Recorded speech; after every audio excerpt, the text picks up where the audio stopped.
انتهت أطوار محاكمة الفنان المغربي سعد المجرد بتحويل الأخير إلى السجن بعد ثبوت تهمة الاغتصاب في حقه ليدخل في مرحلة الاعتقال الاحتياطي.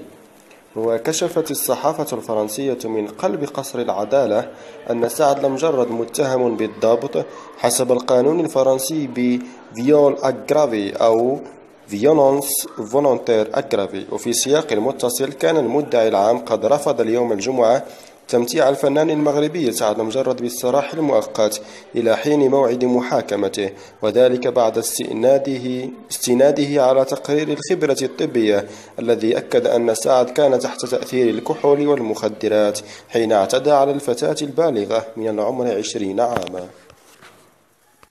انتهت أطوار محاكمة الفنان المغربي سعد المجرد بتحويل الأخير إلى السجن بعد ثبوت تهمة الاغتصاب في حقه ليدخل في مرحلة الاعتقال الاحتياطي. وكشفت الصحافة الفرنسية من قلب قصر العدالة أن سعد المجرد متهم بالضبط حسب القانون الفرنسي